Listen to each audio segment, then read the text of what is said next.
I'm gonna test this out if I put some out. Now keep in mind that I'm an artist and I'm sensitive about my shit.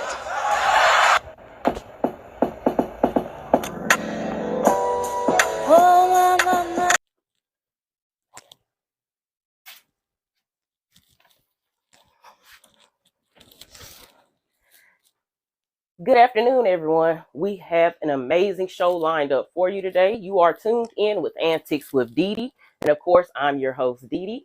Today, we are going to be talking to those folks with the 450 and 500 credit scores that have dreams about purchasing a home or property, but you don't know where to start. You have the dream, but you don't have the knowledge and resources on how to accomplish that dream. So today in the studio, we have the wonderful and amazingly talented Miss Brii Haynes. That's Haynes like the underwear. She's going to be dropping a ton of knowledge about where to start at. We talking to y'all folks with the 650 and 700s too about how to get that a little higher or how to accomplish more. But mainly today we are focusing on those people with the lower credit scores that have big dreams and where they need to start at. Y'all stay tuned in. Again, you're tuned in with Antics with DeeDee, and I am your host. We'll be right back at you in just a moment. If you're interested in becoming a sponsor and or a featured guest of Antics with DeeDee, please email all inquiries to DeeDeeDynamicDimensions@gmail.com. The link is in the bio. Let's work. Good afternoon. And as promised, I have the wonderfully and amazingly talented Brii Haynes in the studio today, aka Buy with Brii. She's going to be dropping some knowledge about the whole real estate process or buying and selling process, as I mentioned earlier. Hey, y'all tune in. Don't go anywhere. This is a show that you don't want to miss. So, hey, Brii. Hi. Thank you so much for coming. No problem. I know it was short. Well, it wasn't short notice, but I thank you so much for keeping your word. Good. I like what you're doing. Okay, then. You know, you did inspire me. Back when you had that Brii, what was it, Brii Talk, Brii 101? Mm-hmm. Man, I wanted to get on. Like I said, I'm going to get me a podcast, too. But it was like, your podcast. It was something else. Man, like, I ain't even going to go too deep down into it, but it was like, you had my attention at a point. Like on Fridays. Yeah. See, this how y'all know I be paying attention. I can tell you the date that you was doing X, Y, Z. So, yeah, look. So, you know, of course, I asked you to come today. We trying to buy back the block. Whether you got to buy back the one person buys the whole block and rents it out, or whether each individual, we want to establish ownership. We trying to move past renting. We trying to move past getting these other folks rich. And you done put all this money into this property. Been here 6 years, $700 in rent.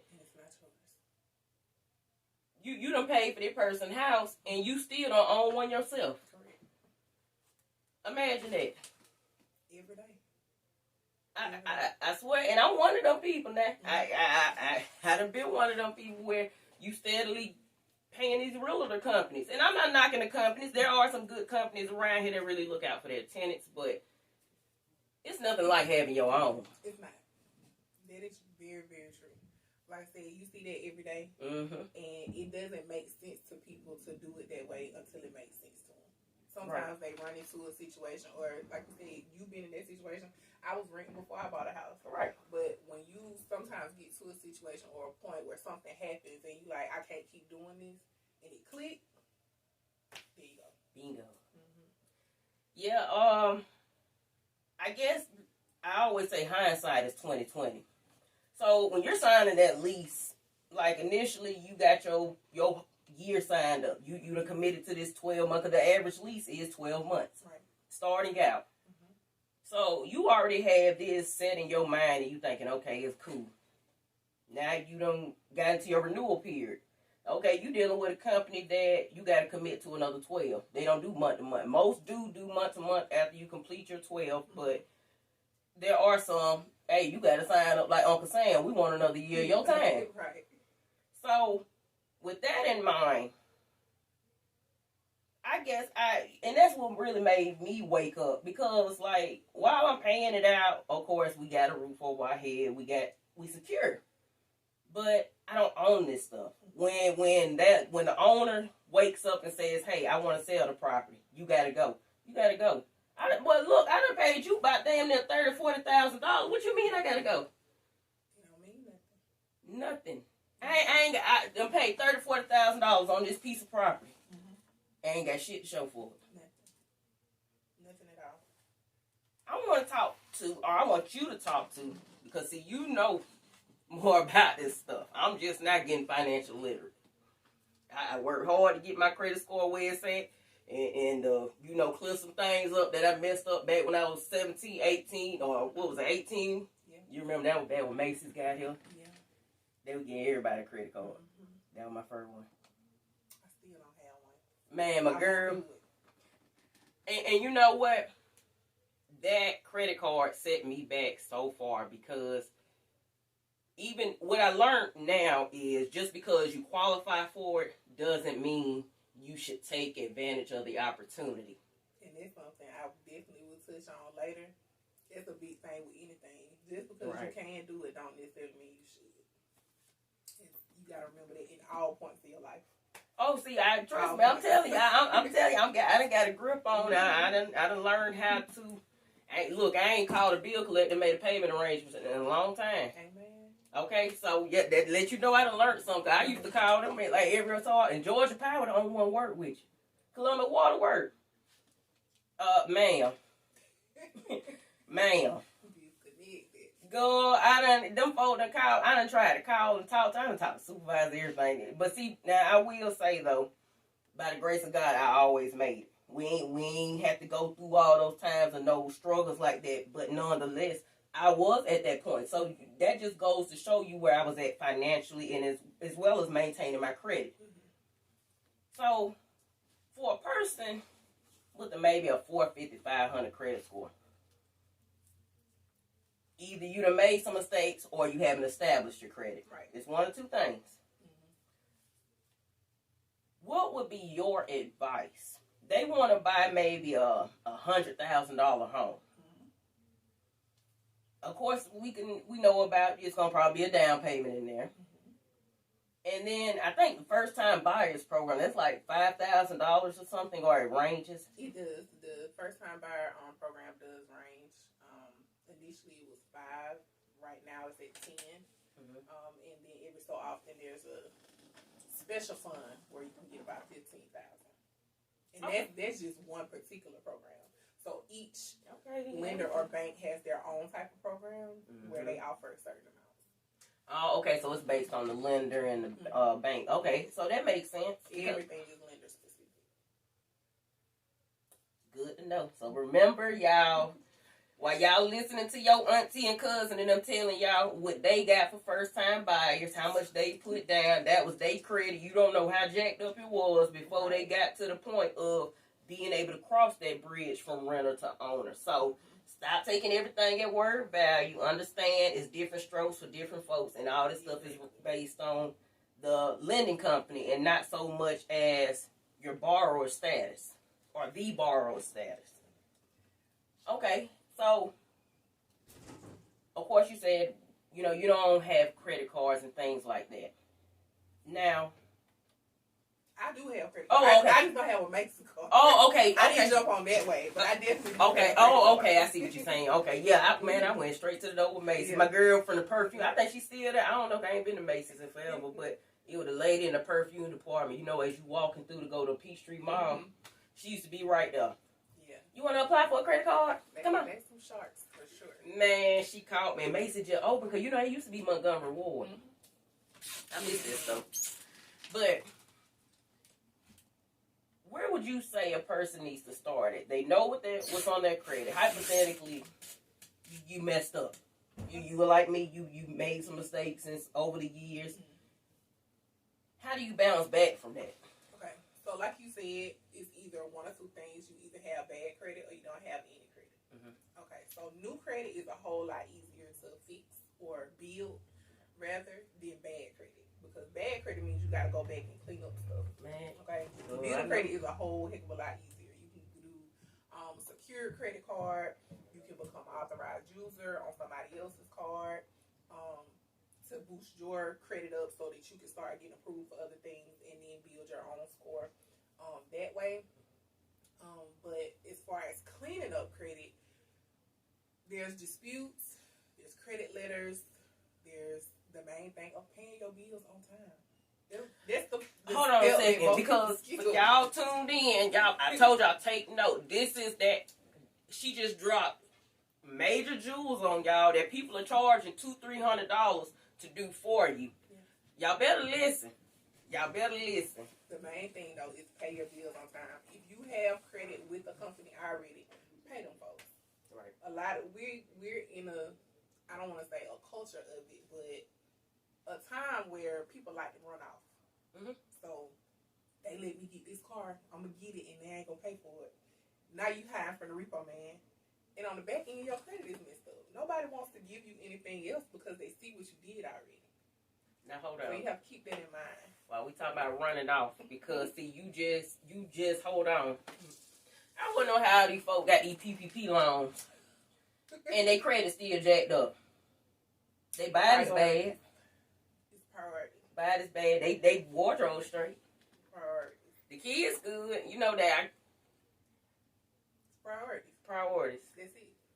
It's priorities. Priorities. Some people got the PPP loans, whether they should have got them or not, and did the right thing with them. Made the money make money, and they in a better position than when they started. And then some people just got the money and went bought some outfits, so they back to square one when the money gone. So it's priorities. What was more important? They ain't even pay them bills off. That what made me mad. How you got a PPP loan and have your family borrow $20 2 weeks from now? I still don't understand. I ain't understand that. And it's like, what's crazy is I slick qualified for one, but I didn't even go for it. So I'm like, all money ain't good money. See, that was too much. The government gave out a lot of money. They dropped a lot of money on these folks over the years while during that pandemic. And my thing was, whether you got the PPP or not, without the PPP, if you came out on the other side of this pandemic and you did not either learn new skills, find you some side hustle, like it's a 1,001 ways to get money. Yes. It's 1,001 ways to get money. And with that in mind, I just ain't understand. Like it's kind of similar to renting. You got all this money and you ain't got nothing to show for it. Had a whole lot of time on their hands. I know they said no new side hustles, no new skills, nothing. They were just at home. What did you do with your time? Man, it wasn't as many pandemic babies as I thought it was gonna be. It was a lot of them there. It was a lot of them. I kept seeing, so and so born XYZ 7 pounds 8 ounces all on my news feed, but it wasn't like the baby boomers. See, I was thinking maybe it was gonna be similar to that era because that came after the original Spanish flu sickness. So I was thinking it was gonna be similar to that, but it wasn't as bad as I thought. So, but we trying to get these kids a place to call home. We want them to have a yard. We want them to be able to go out there and the neighbor can't come over and say, your child's sitting in my yard, whatever the case is. Like, so you say a secure credit card is a good idea or a good place to start. So pretty much, some people may not know what a secure card is. So basically what a secure card is, you're putting your own money up anywhere normally from $250. Again, it's going to depend on the bank or wherever you get it from. The minimum is around $250. Sometimes it's $500, and you can go up normally to like $2,000. And you basically, it's a credit card, but you're borrowing against your own money. Right. So you just putting up the money and then paying that bill back, showing them that you're getting the hang of having credit. And then normally there's a certain time period, 6 months or a year or so. Some might be even 2 years, but after that time is up and you paid on that card like you were supposed to, you didn't go over, stuff like that, they give you your money back. And then most of the time, they'll offer you an unsecured line of credit, which means you got your money back, now you spending their money. And so you still want to take that and do the right thing with it. They charge you interest rate or APR for secured credit? Yes. Okay, because I was wondering. See, that's why I ain't gonna lie. Like, I really haven't had. Well, I have had an issue with getting an unsecured card, and I never went the secure route because I was like, you know, of course now it makes sense, but my mindset back then was I'm not gonna give these folks my money, and then you gotta pay them for my money too.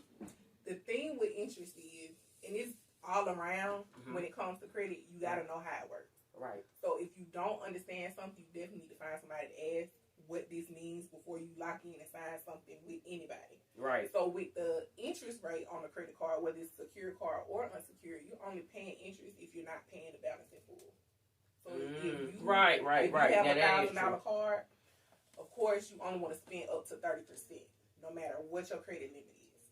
Okay, 30% and under. That's what's gonna keep your scores in a good rotation. Right.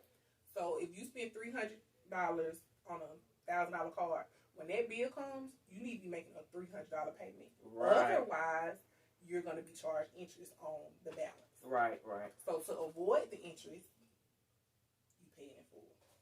And see, that's what I guess that's why I generally like with my credit cards is probably about the standard, whatever I really spent, because I pay my card, you know, I do it based on pay period, or was doing, you know, based on pay period when I was working. So, you know, my stuff was paid before the bill even dropped sometimes. And I guess that does make sense because it really did help a lot during the last half of last year. Yeah, I seen my score really jump. I was like, okay, MJ. You really just want to show them that you can handle it. Right. That's really all. Right. Depending on what you buy, sometimes you are going to carry a balance, but don't carry it too long. If you got $1,000 card, don't go spend $800 and then make the minimum $25 payments. You're going to be paying on that credit card forever. And you're going to be paying all types of interest forever until you pay it out. So you're spending more money when you don't pay it in full because, like you said, now you got to pay them. Yeah, because that was my thing with secure cards. If I had a really if somebody had sat down and talked to me and schooled me on credit and, you know, how to handle your finances better, man, I'd be so far. I'd probably be a millionaire by now.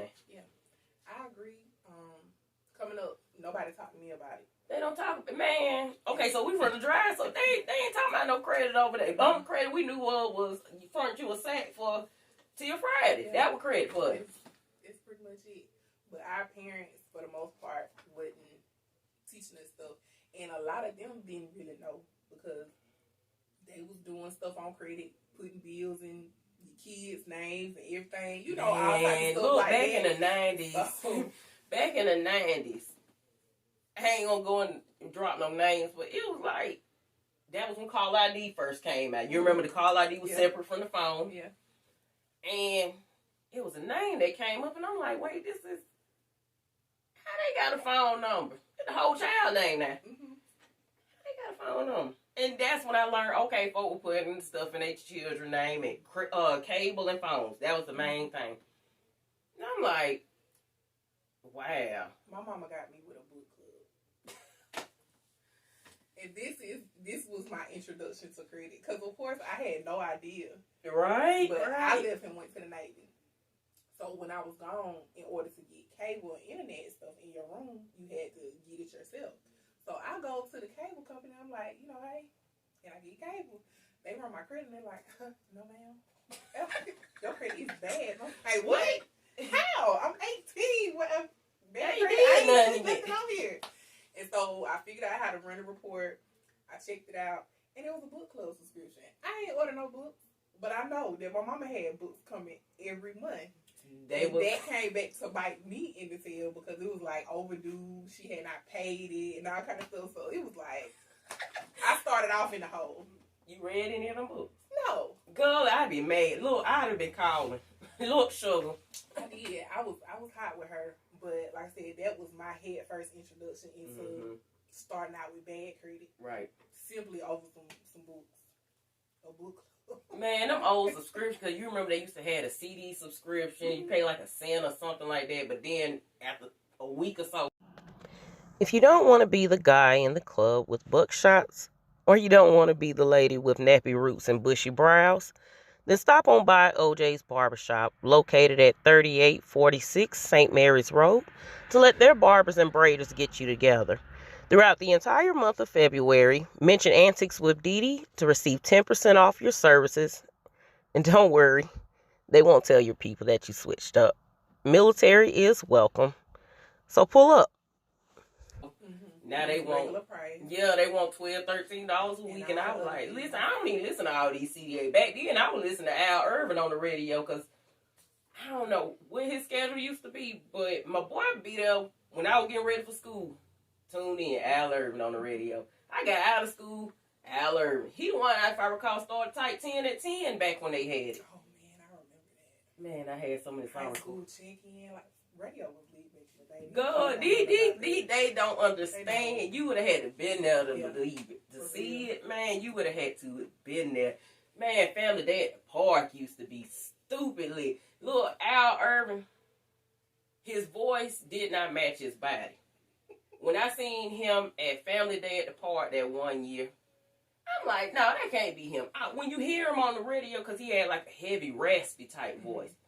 And it's like, when you hear him, he sound like he's 6, 7 feet. When you see him, he was that little fella, but he was cool as a breeze. I swear he was cool as a breeze. He kept everybody tight. Stuff with teens. We had teen jams. Midnight basketball. Man. All types of stuff. And this really goes back to ownership and having stuff. Bingo. There were people in place back then that had these places open or had positions in the community to make that kind of stuff happen. We don't have that anymore. That's exactly where I was going. There's nowhere to do them. That all is a part of the Buy Back the Block plan. And I ain't saying this just for black folks. So let's get that shit understood now. This ain't just about no black folks. I don't care. I always grew up around multiple minorities or what is it that I'm looking for? Races. So with that in mind, look, I don't care if we got the Mexicans, the whites, the Puerto Rican, whatever. Look, we gonna get together. We gonna have a hell of a block party. We trying to buy back the block. We trying to create opportunities. We are trying to secure opportunities, not just for ownership of a home or whatever, something to pass on to our children, but places so that we can facilitate these things. See, back when we had these things, and now we finna touch on the local community and the crime rate.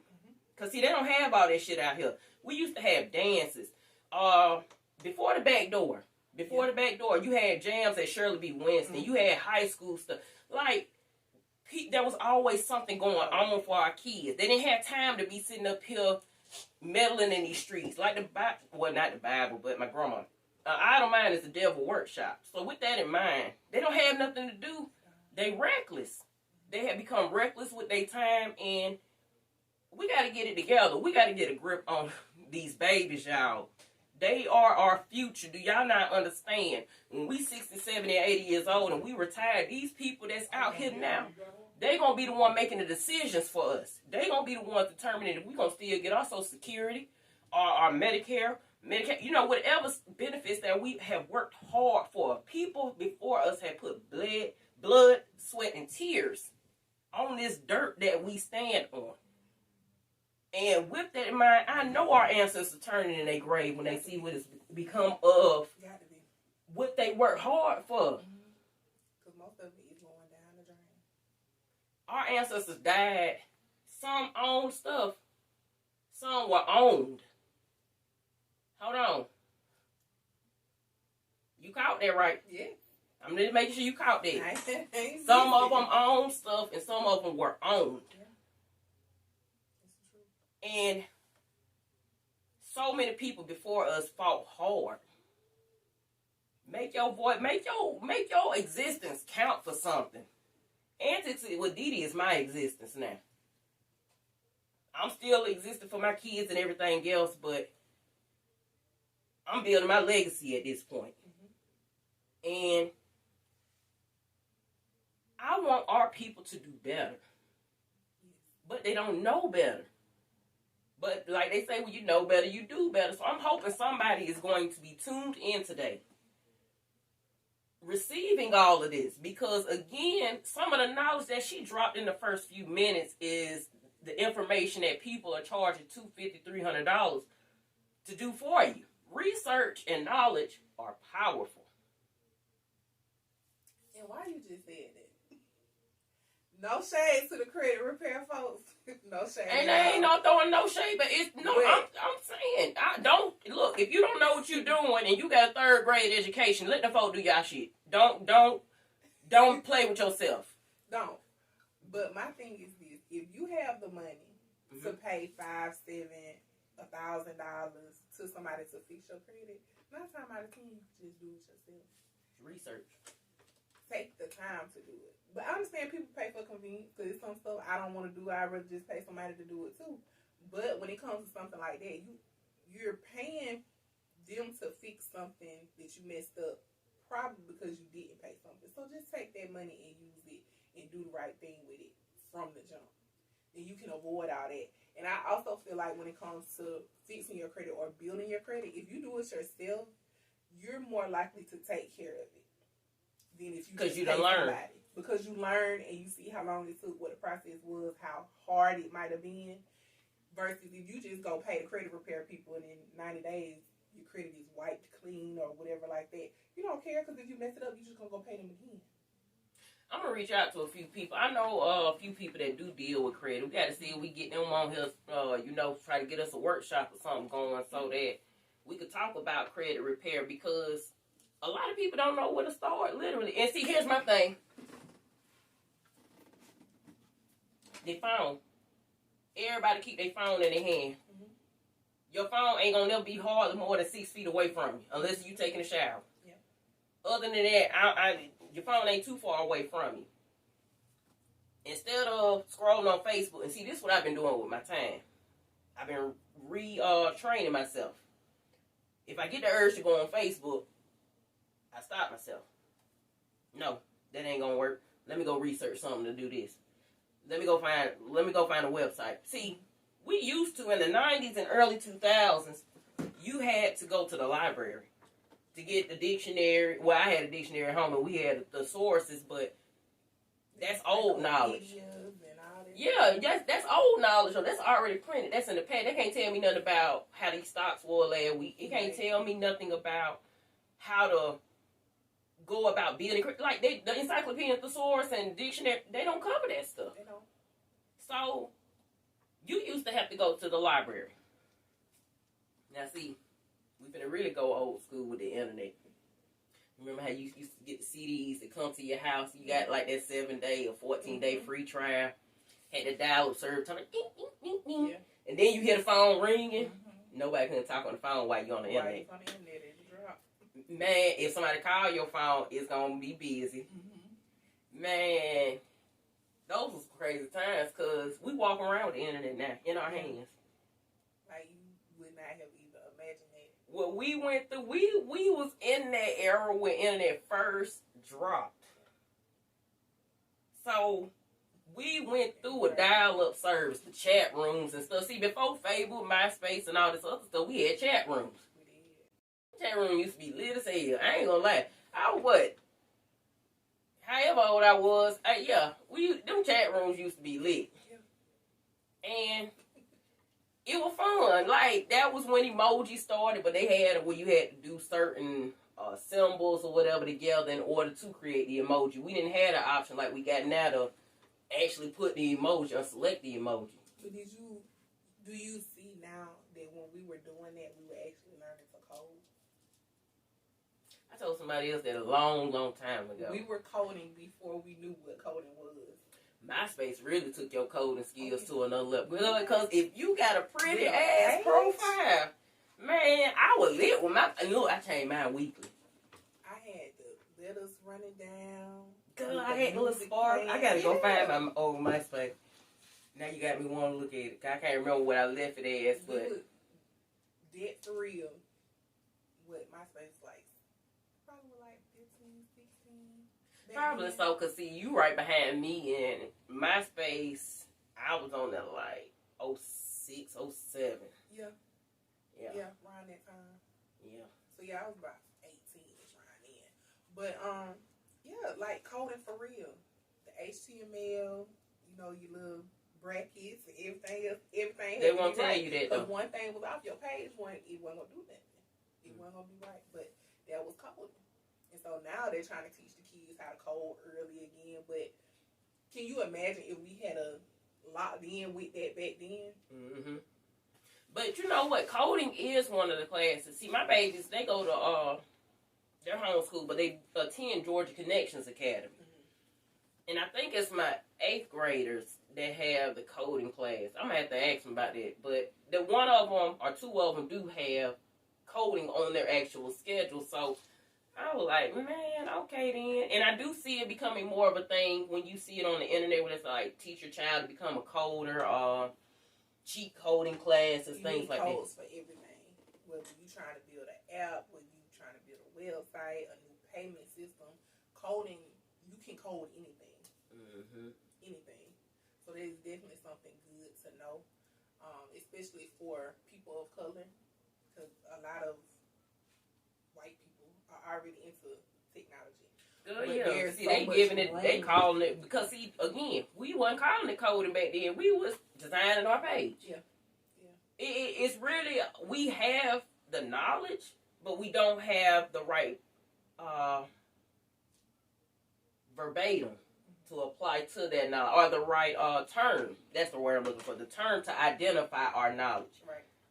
Again, we thought we just designed it off. It was proficient with it. If Facebook ever, because that's what I didn't like about Facebook when it first started. I was like, and then you still can't design your page like you really want to. But I was like, that's why I was like, no, I'm gonna hang on to MySpace. But then Facebook gives you 2 options: light mode and dark mode. Man, one thing I ain't gonna come over here playing. Man, look, I created a Facebook page, but I wasn't messing with it because I was like, no, I'm still on MySpace. I can't design my page over here.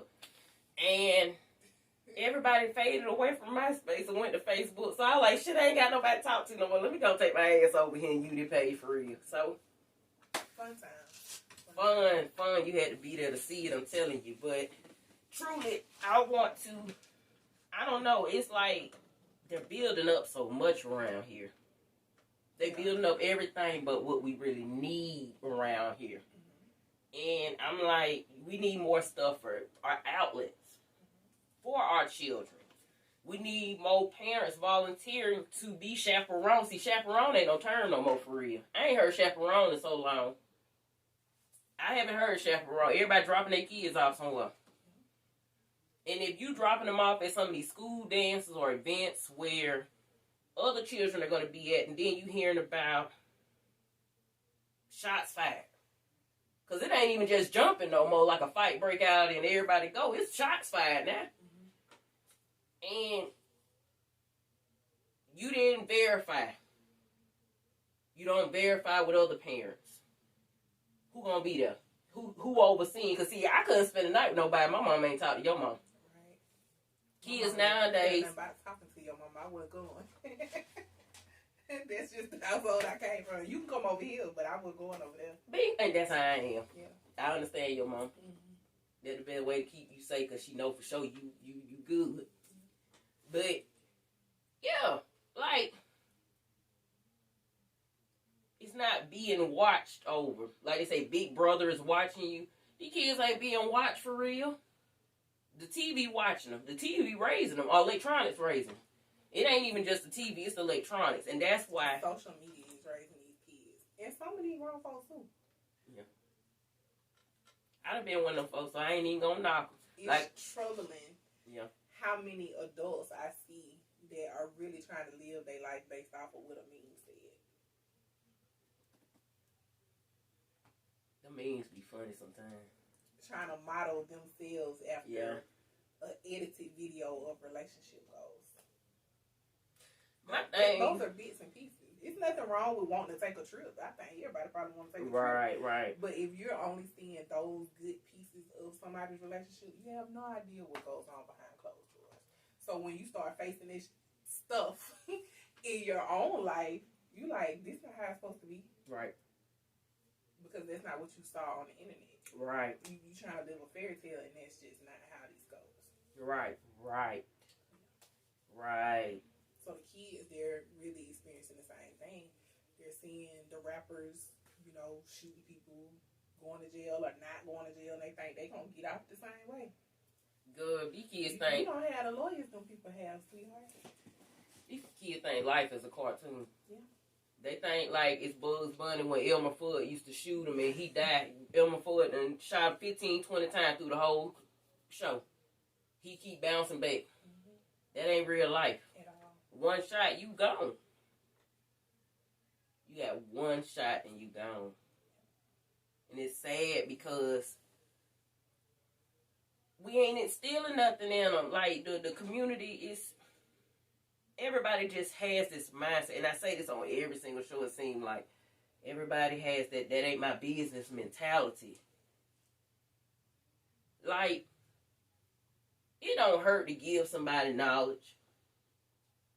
Having that crab in the bucket mentality, it's a lot of people who are financially literate. It is some people who are who are ignorant when it comes to finances. And they have asked, you know, loved ones or whatever. Loved ones won't even help their loved ones, but they'll go out and help their friends.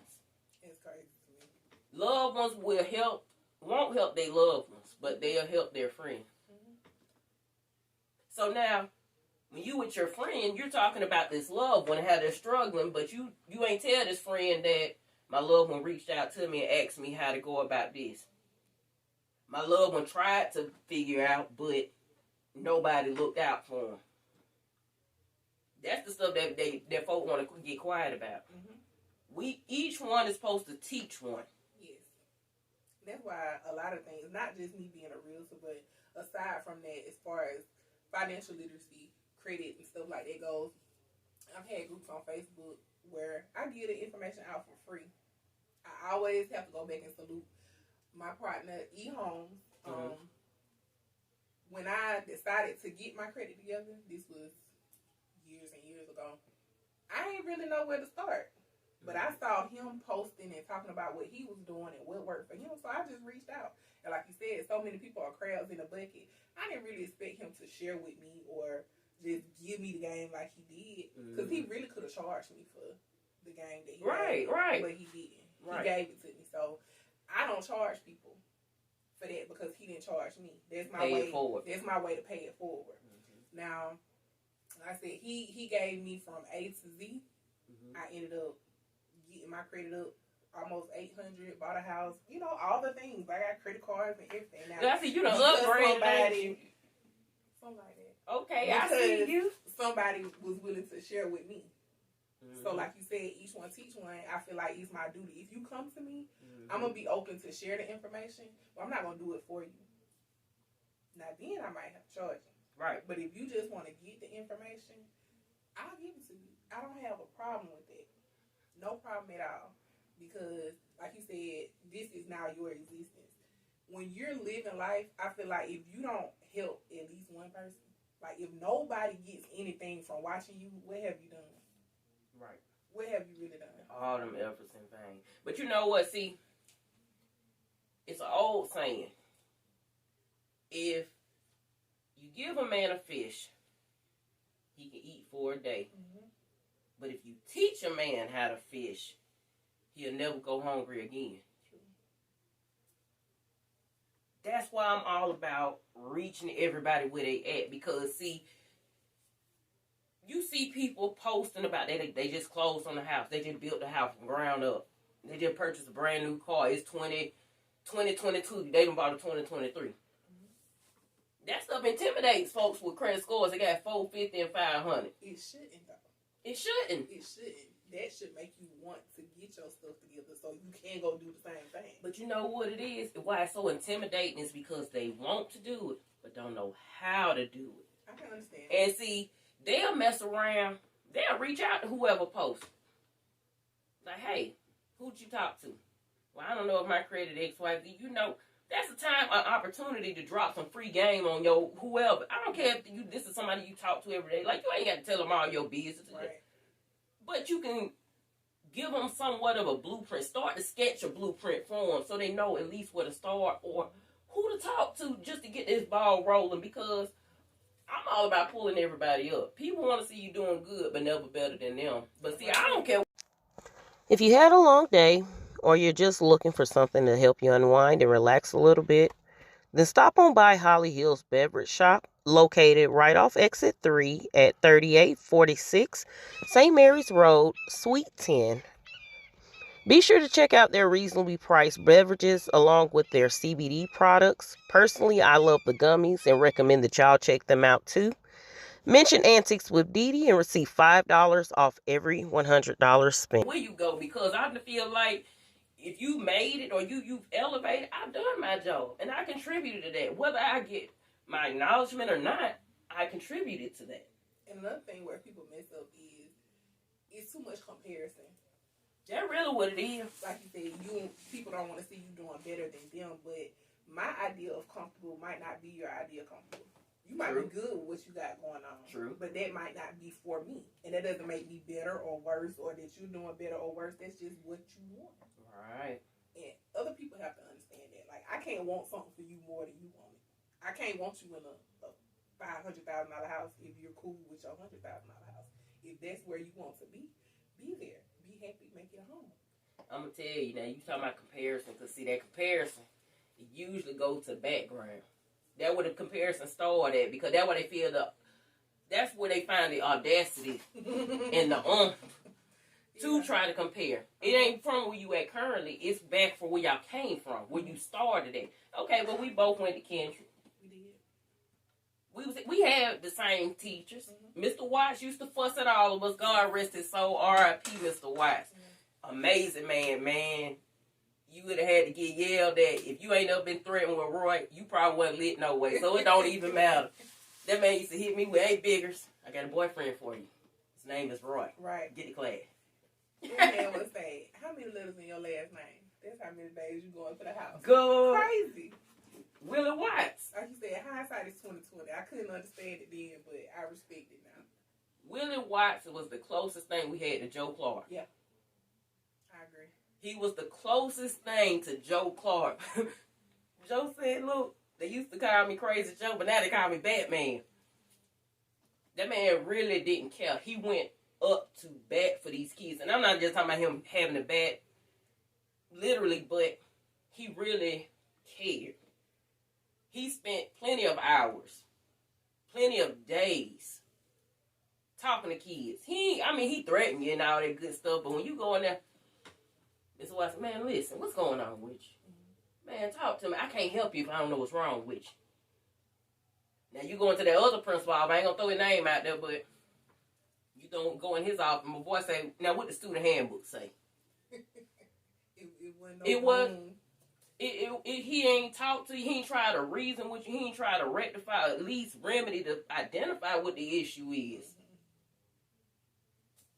Yeah. Man. Look, now you got me going that memory line. I'm going to have to hit my folks to look. I think he just passed away about a year or so ago. I'm not sure when it was, but it's been like a year or two ago. Last time I seen Mr. Watts, I think I was pregnant with Weller. And we was out at Cooper Creek, and he was like, "Yeah, he walk out there every morning." I was like, "Okay then," but that's what people start at when it comes to the comparison. We walk these same hallways. Your locker was next to mine. Yeah. We used to share clothes. She used to wear my shirt. She used to wear my shoe. We used to share stuff. No, they ain't gonna say share. She used to wear my stuff. But now she too good. Yeah. You done came up too high. Yeah. That would come with it. That come with elevation. And I'm like, but y'all did all that, or y'all was in that category together. But when y'all finished school, you went off and had a couple of kids. She went off and changed her life. She went off, seen the world. She went off, learned about building her credit. See, you had to learn the hard way. You didn't have no choice but to learn that at 18. A lot of people ain't forced with that. We had clean credit. You know, a lot of us had clean credit at 18. So, when your lives go in different directions, I don't care where you start at. When you hit that fork in the road and you decide to go that way and I went that way, well, at that point, you can no longer compare yourself to me because our route is completely different. Our route is different. Everybody got the same 24 hours. It's all in what you decide to do. What you do with it. You had a choice. And I got 1,000 kids. So I mean, I know what it can do. It ain't stop me from none of that. Kids ain't no anchor to me. I lay down and have them. I sit up and raise them. I don't complain about that. But it does. Some people look at their kids as burdens, mistakes. You want grandma to raise them. You pissed with your mom because she can't keep the kids. But what is she keeping the kids for? So you can make more? Yeah. A lot of them.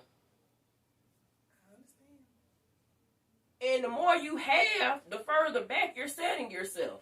You would think I'd be at the back of the line with the train or gang of kids I got, but again, I learned the hard way.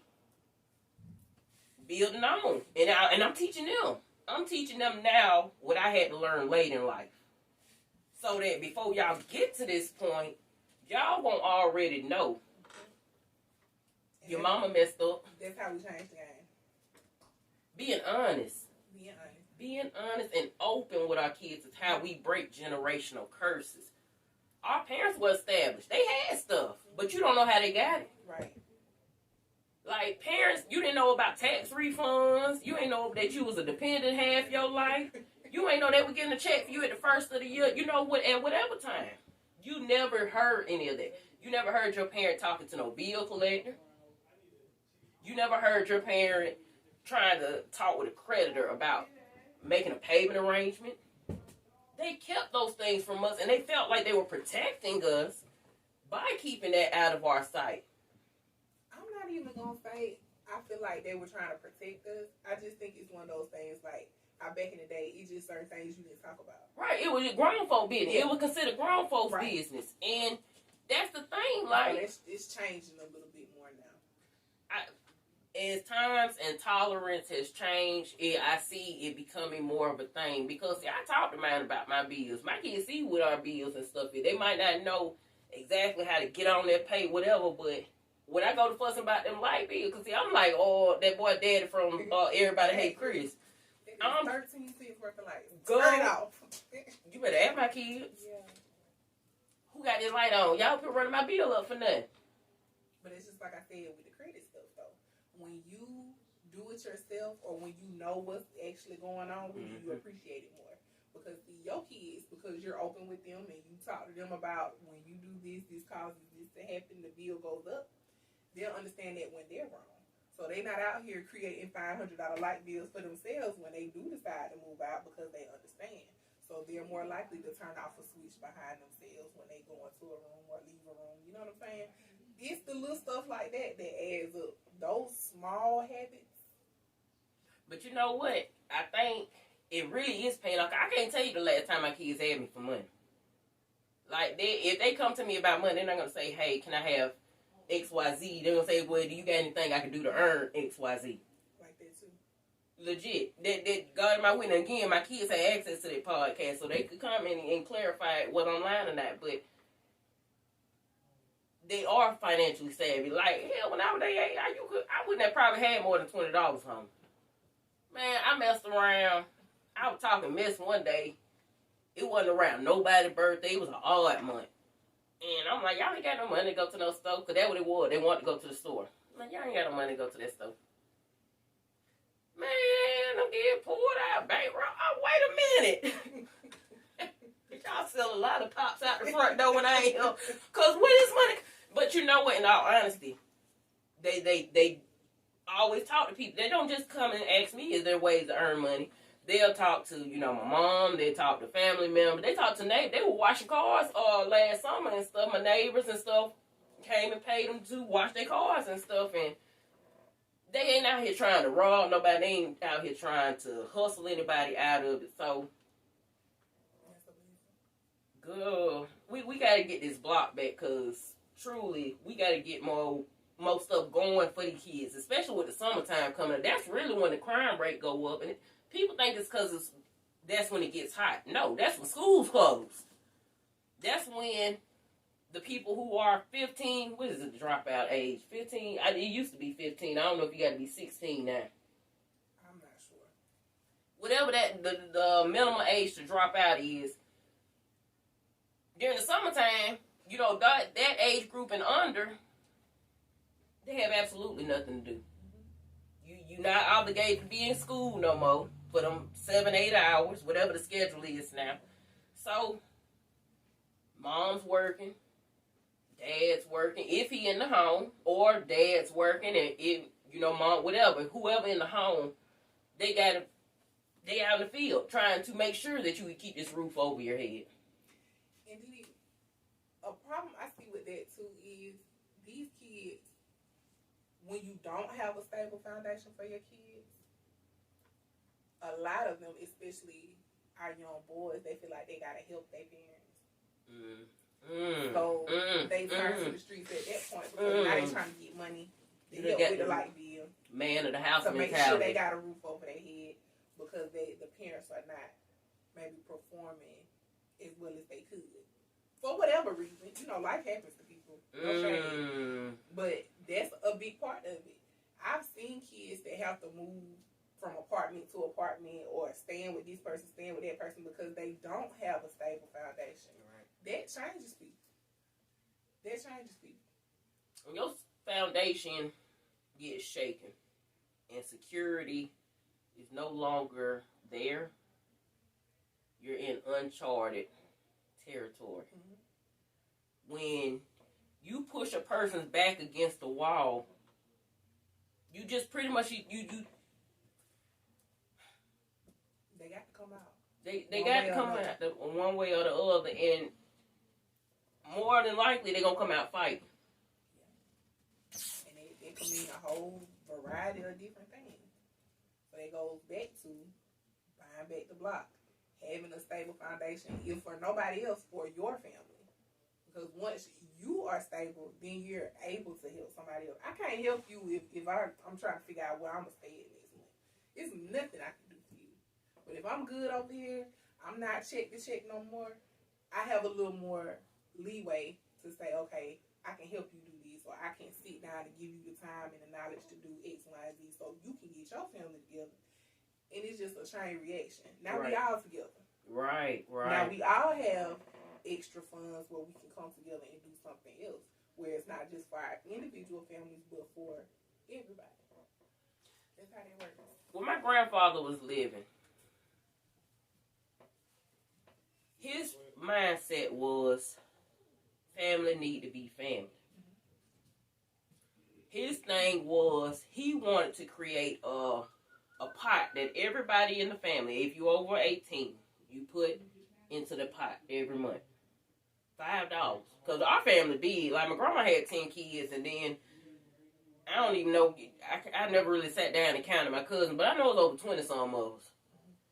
And, I mean, of course, some of them were, like, younger, under 18 at that point when he was living, but the point was, looking back, if we had really took that idea and everybody over 18 put $5 in, and he said the way it works is y'all bring it to the elders. When somebody need help or the family falls short of hard times, everybody ain't got to go reaching in their pocket to struggle. That's about a maximum of $60 a year versus somebody calling you right now saying, can you loan me $100 right now? And that's $60 a year per person. So that would have truly added up if we had really went through and implemented it. I don't know who all he pitched the idea to. I feel like my uncle was there that day, and then I know my grandma was there when we were talking about it. But he was just talking about how to keep the family strong and stable. Like, the family at a point in time, really, all family ain't blood. The whole village ain't related by blood.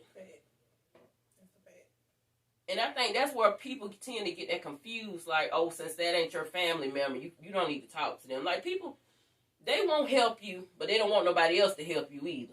Or they don't want you to go and get the help from nobody else. You done seen some crazy stuff. Like, in hindsight, like, girl, why the hell would you don't want to see me do good? You don't want to see me elevate. You don't see it in that moment. It's crazy. But that same idea that your family had, I've set that idea out for my family as well. And it's not $5, it's a little bit more. But that sets us up, like you said. Somebody need it, it's already there. It's already there. If we want to go on a vacation as a family, it's a bunch of us. It's 8 of us. I don't even know how many nieces and nephews I got. Right. It's a lot of us. Right. 20-something at minimum. Okay? Mm-hmm. So when we go somewhere as a unit, it's going to cost. But if we have that money in that fund, in that pot, we don't have to keep reaching our pocket because we don't pay for it. When the property taxes come up, nobody's going to be short on nothing because it's already there. Now you're not scrambling trying to make a way when the way already been made. So things like that are what more people need to try to incorporate in their lives. Even if you only start with your household and then extend it out, it's the mindset and the priority. A lot of people more concerned with who holding the money, what they gonna do with it, versus going with the concept. Cause I was finna say, look, now while we talking about getting somebody, I don't, it ain't gotta be the elder, cause you know whatever, but y'all get together with your people. Somebody y'all trust. Now I ain't talking about somebody, auntie, who done probably ran off with money in the past. Right. If you done screwed one person over the family, you ain't no option. So look, don't even raise your hand, Shirley. Okay? Don't say shit, Shirley, because we ain't trusting you. We want somebody who has. First off, focus on somebody who don't need it. Focus on somebody who don't need it. Somebody who actually is somewhat financially literate, kind of like either matriarch or patriarch, however, somebody who is influential, somebody who is established, somebody who done been where you trying to go. Mm-hmm. They're more reluctant, if they're willing, they're more reluctant or more than likely gonna do the right thing versus that auntie who done fought her child last week at grandma's house and all that other stuff. You know, these are the type of things that, and I'm being real, and I ain't knocking nobody for it, but appoint somebody that you all trust in your family to be the foreman and the overseer for those funds, and y'all get this stuff going. Because instead of calling the next family member to tell them about, you know, that she done called me asking me about some money, she called you too. But ain't even sent $10. Y'all telling everybody y'all done got it all in the community and in the atmosphere that this child asked for money. But did you help her? Whether you gave her all of it or whether you gave her some of it, did you help? Because if you didn't, you shouldn't even be letting this stuff pass your lips. This is how you kill family drama too. Or not just family drama, I'm talking about general drama. This is how you kill it. If you didn't help, then don't be repeating it. Some stuff you need to keep to yourself. Oh yeah, and if you did, you don't really need to. Yeah. Unless you literally are genuinely trying to help this person, like, hey, my niece need X, Y. You really ain't got to tell them, but you know, you think you can help. Sometimes I've asked for favors of favors. People have come to me for favors of favors for others. So now that's different. But I mean, like as far as going back and like you said, talking about it, you and right, that and the third. Because if you're gonna help somebody, it should be from your heart and it should be genuine. I'm not gonna help you and then call and be like, girl, yeah, you know, I just had to give. Girl, no, let me tell you something. That's not right. I'm sending you a cash app, but then I'm a screenshot and post it on Facebook. Yeah. Yeah, I had to look out for it. I had to look out for him. Let me go feed that homeless man right there on St. Mary's Road, but I'll make sure I video record. Yeah. If I really knew what all I done did, you would be like, ain't no way in hell with all them kids you got. Ain't no way in hell, but that stuff won't pour out my lip or pass my lips. Because that ain't nobody being it, whatever I did. Whatever I did, I planted a seed for whatever I probably needed in my future. I planted a seed for my children. If I done gave somebody a ride, well, I'm trying to make sure if my kids ever stranded out there 20 years from now and I ain't around, they got a ride to help.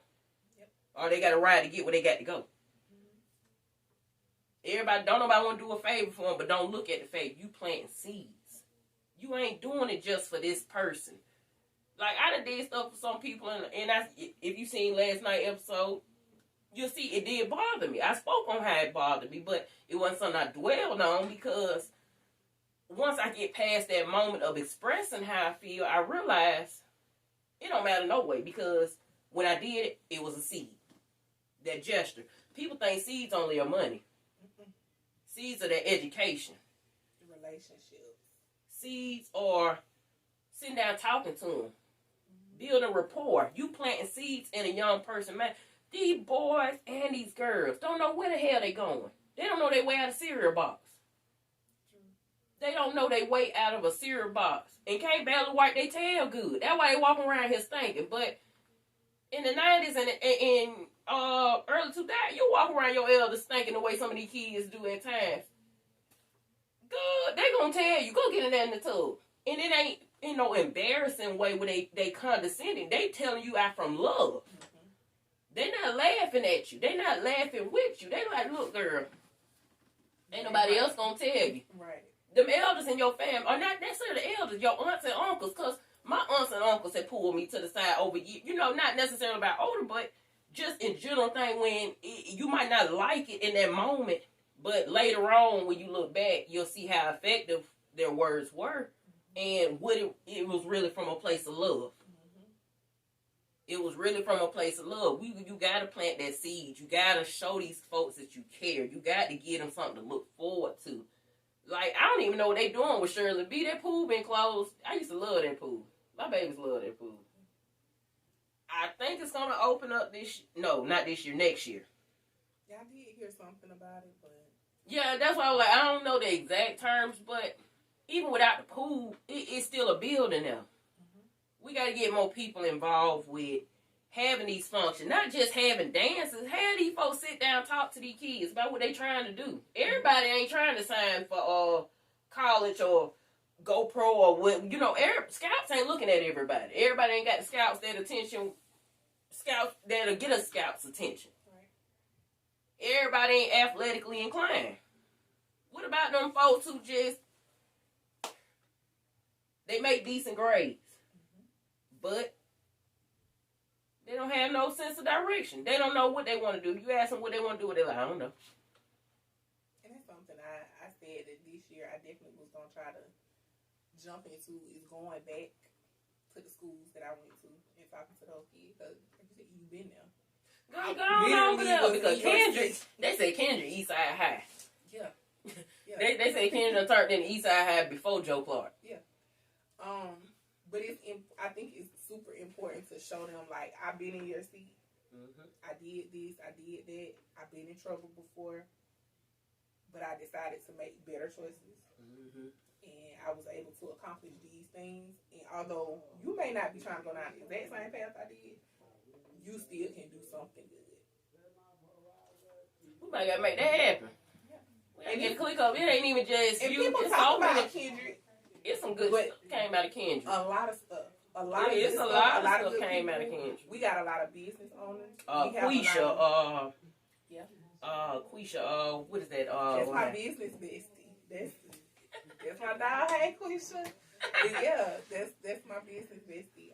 We go back and forth with ideas all the time. Financial stuff, whatever we got going on, you know, behind the scenes, we talk about stuff like that. And this being, Quisha is one of the hardest working people I know. And this has been since I've known her back at Kendrick. She's always been the same when it comes to hustling and trying to do better and setting that blueprint for her people and trying to put other people on. Right. So those are the type of people I want to surround myself with, because it's not just for me. Right. Like I said, if nothing you've done can help somebody else, what was the point? I gotta get Quisha on here. It did the second time she came up. If I say her name one more time, and before the day, I definitely got to get her here. Yeah, I swear we were just talking about it last night because we were watching the episode of 85 South Show, and it was a dude on there that had her clothes on. I think he did end up saying he was from Columbus, Georgia. So I was like, okay, well that makes sense. But you know what? It's still the point. You up there getting plenty of exposure because them boys doing big things. Look, I'm going on their show. I don't know when I'm going. Hey. Somebody plugged in with Carlos Mill, DC Young Fly, or Chico Bean, y'all tell them I want to get on the show. I feel like that shit would be lit. Yeah. One day. It's coming. Kendrick definitely produced a lot of people that have stuff going on. What the kids call it motion. Yeah, that's what it is. They got motion. motion. It's a lot of motion with the Kendrick graduates. And I think it would be good for us to start going back and just kind of planting those seeds for those kids. Who else? Mercedes Bridges. Yes. Well, no, excuse me, Mercedes Hickson. Yes, Let me Hickson. correct myself. I don't want her to say my last name Hickson when you said it. Yes. Look, yes, Mercedes Hickson. Yes. Congrats on the marriage. I hope you all have a life full of love and happiness. Yeah. But she's doing big things. Yeah. She's been doing a lot. I've been watching her go up them steps, and I'm gonna have to get her in here to pick her mind about, you know, some of that stuff she's been talking about on Facebook, because I dropping new knowledge about, you know, putting your kids on payroll and write-offs and all that. I know she's very financially literate. Who else came out of Kendra that's really doing something? It's too many people. It really is. Like, it's everybody right there in the big clutter of whatever. But we had a lot of great people come out of successful people. And what's so crazy, some of them people backstory why they was at Kendrick. One of my favorite people, Brii Haynes, Dr. Holloman now. Yes. I think he's still my... We used to call him BB. Oh, yeah. His story alone is one of my favorites. D brother. Yeah. Yeah. And he is like prime example of the story. I got to get him. Of coming of age and everything else. Like, he not from the drive, but... Right. He used to be in the streets. Yeah, he used to play with the streets and stuff, so... Yeah. If you and to see him now, like, you would have never imagined that is where his life was going to take him. But it was priorities. It was him deciding that he needed to do something different. He went out to the military, too. You know, military is not for everybody. I'm not saying that. But he decided he needed to make better choices. Mm-hmm. And he did that. And he's continuing to make good choices. Like, how often do you see a black scientist from the streets? Not the nerdy ones, but one that's from the streets that could tell you about your metrics for what you got going on and how to flip that into real pharmaceutical type stuff. Girl, what? That's how you make the relationship. He has green, green machine? Well, is green who? Green immune. Green immune. Okay, I was going to say, it's green something. I can't think of what the second word is. Mm-hmm. He launched that and said it's doing pretty good. Yep. And that's something he's been working on for a long time. Because that's the thing. Like, the last time I seen it, I believe he said he actually did launch it. But over the years, he's been my friend. Because see, when I was in school to get my medical laboratory technician degree, he had just got back to Columbia. He was at CSU. And he was using their lab a lot. So I remember inboxing like, can I pull up one day? I need some help with understanding this chemistry stuff or whatever. I'm trying to, you know, chop it up before I go take my certification exam. And he was real cool about it. You know, we never did actually end up get a chance to link up, but he was willing. So I know he ain't he for the people. Not just for the black people. He for the people. He for the people. Yeah. And I love that about him. You are that is a very, very, very good example of someone who came from one side of the spectrum all the way over to the other side. And you surpassed just getting a bachelor's degree or whatever. My boy is a doctor. Yeah. Y'all better put some respect on it. Big dog. Big dog. I'm very much proud of him. But so that concludes part 1 of the Buy with Brii series of Antics with DeeDee. For more information about the buying and or selling process, contact Brii Haynes via the contact information displayed on the screen or listed in this video's caption. Tune in tomorrow at the same time and at the same place for part 2 of the Buy with Brii series. Thank you so much for tuning in to Antics with DeeDee. I'm your host, DeeDee. And don't forget to like, share, subscribe to Antics with DeeDee's YouTube page. And remember to love on those who love on you in a positive way.